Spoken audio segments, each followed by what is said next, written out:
Hello guys, ano naman ako, Stephen Liro, babalik para sa vlog ko. Sana guys, supportahan nyo ako sa mga vlog ko. Para naman kahit paano, makilala tayo. At magkaroon tayo ng maraming kaibigan. Guys, magkukwento ko sa inyo related sa buhay ko. At saka, sa mga nakaranas ng mga ganitong pangyayari sa buhay, nakatulad ng nangyayari sa buhay ko. Gustoyo, geng-geng tayo, shoutout sa'yo. Sana kahit minsan napapanood yung video ko, Gustoyo, idol kita. Magka-boses tayo, Gustoyo, di ba? Kaya, shoutout sa'yo, Gustoyo, geng-geng. Hindi tayo, Gustoyo. Alam nyo, guys,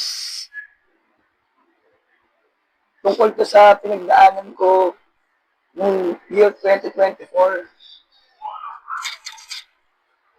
medyo masaklat. The whole 2024, from January to December, talagang naramdaman ko yung sobrang sakit nun. Buti na nga lang, nakasurvive ako ng 2024. Sabi ko, lahat na nangyari sa buhay ko is tatanggapin ko. Tatanggapin ko, guys. Sabi ko, babaguhin ko itong 2025. Ibabago ko sarili ko sa pagkakalugmo ko, guys. Pero sana, itong kwento ko is nakarelate din yung mga nangyari, yung mga katulad na nangyari sa buhay ko. Medyo malungkot, pero kailangan kayanin. Dapat, lahat ng problema, tanggapin. Binibigay sa atin ng Diyos yan. Meron siyang balak sa atin, guys, kaya binibigay na yung mga problema na ganyan. Yung mga ganyang problema, hindi naman ibibigay sa atin yan, guys, na alam na hindi natin kaya. Yung iba nga lang talaga, guys, sumusuko dahil iniisip nila na wala silang pag-asa. Yun yung mga taong hindi malapit sa Diyos. Ang kinikilala niya, demonyo. Kasi nakikinig siya sa mga salita ng demonyo sa sarili niya na magpakamatay ka na. Pero minsan, guys, may isip mo rin yung pag marami kang problema. Magpakamatay. Pero lalo na kung may mga anak ka, huwag mo gagawin yan, guys. Kasi ang pinakakawawa, anak mo, nakapagpega ka nga, natapos na ang buhay mo, pero sa kabilang buhay ba, guys, masaya kayo? Di ba hindi? Kung anong nangyari sa'yo, dapat ayusin mo yung magiging buhay mo. Huwag kang magpapatalo sa mga nagtulong sa'yo. Kasi sa experience ko, talagang ko, guys, depressed ako. Nagkaroon na ako ng video na ganito. Pero gusto ko lang ulit na i-remind sa mga viewers ko na nakakaranas ng ganito na depression, na lumaban kayo. Kasi guys, wala naman iba makakatulong sa inyo kundi sarili nyo lang. Walang makakatulong sa inyo kundi sarili nyo lang. O sarili nyo lang makakatulong sa inyo. Kasi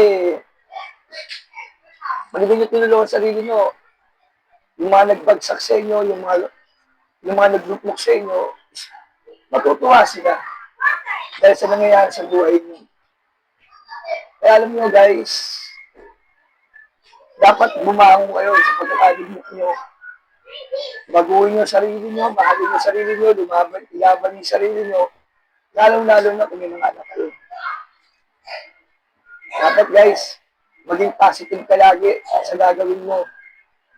Yung tipong, pag nakita ka nila ulit, masabi nila sa sarili nila na lumaban tong taong to. Hindi ito nagpatalo sa problemang binibigay natin sa kanila. Pero sa mga nangyari sa buhay ko 2024, okay lang yun. At papasalamat pa nga ako sa kanila kasi nangyayari sa akin ito ngayon. Ginahon ko ang sarili ko.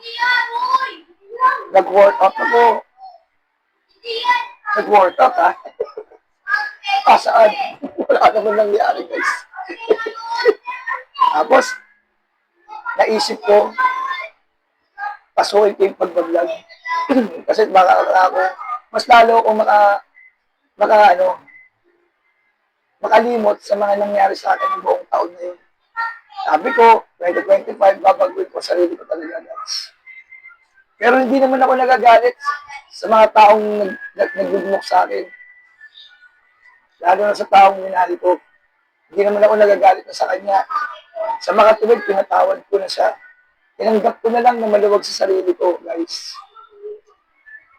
Kasi wala na naman din ako magagawa. Masaya na siya.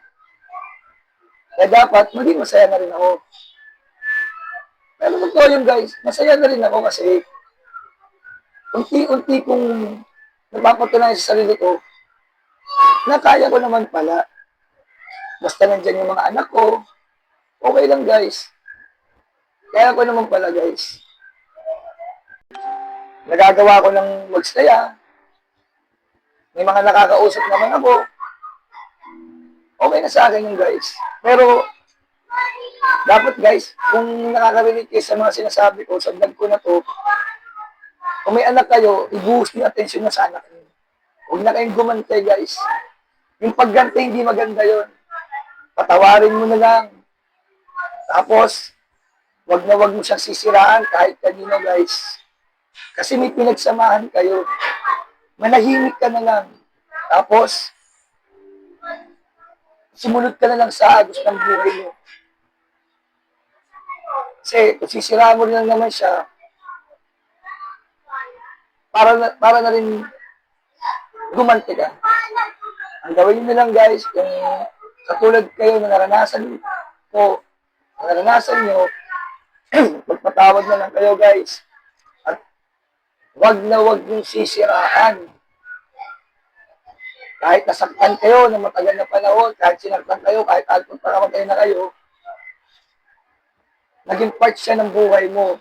Dahil naranasan mo na yung masaktan eh. Bakit ipaparanas mo sa kanya? Ayaan mo na lang niya panahon ang mag-gaan sa kanya ng ganun. Ang gawin mo, maging masaya ka na sa sarili mo, sama mga anak mo, gumawa ka ng paraan para makalimot. Yun lang guys. Pero, siyempre, nakatapat na sa isipan mo yun, dahil matagal din kayo nagsama. Siyempre, kahit paano, minsan malungkot. Pero kailangan, lumaban, ipakita sa lahat ng tao na masaya ka, na okay ka na. Kahit mayroong pitik, kahit konti. Basta mahalaga, nakita nila lumaban ka. Sige guys, ganda na lang po. Sa mga viewers ko, hindi ako umiyak. Akin lang, gusto ko lang i-share sa mga katulad ko na nakaranas din ng ganyan. Na huwag kayong susuko. Laban lang, mga ageng-geng ko. Sana nagustuhan niyo yung vlog ko, guys. Kasi ako hindi ko nagustuhan yung vlog ko. Sa totoo lang, hindi ko nagustuhan yung vlog ko eh. Ayaw ko nga i-vlog to eh. Kaso nga lang, nababasa ko sa Facebook, ang dami kong katulad na nangyayari sa buhay din niya. Kaya sana, mapanood nyo, lahat na nakikita ko sa Facebook is, mapanood nyo rin yung vlog ko. Kasi kahit ako hindi ko natuwa sa vlog ko na to. Dahil, joke lang na guys. Share ko lang sa iba para makarelate sila sa pagkakalugmok nila. Guys, laban lang. Promise.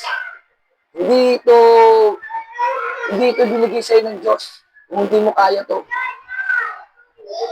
Guys, Stephen Biro po ulit. Sa Reels, sa FB page, at saka sa TikTok. Pakipollow lang po ako. Sa YouTube channel ko naman is Liro Stephen, kabalik na lang po ng pangalan ko. Guys, asahan ko po yung suporta nyo. Ha? Kasama kayo sa tagumpay ko, guys. Maraming salamat sa walang kwentang vlog ko sa panonood mo. Wala to yata kwento itong vlog ko na to. Maraming salamat. Shoutout ulit sa'yo, Boss Toyo. Sana, napansin mo naman ako. Idol na idol talaga kita. Huwag kang mag-alala, Boss Toyo. Solid ako sa'yo. Lagi ako nanonood ng mga ano mo, ng mga palabas ko sa ano, sa show mo. Sa show mo, ha? Toyo, thank you. Salamat.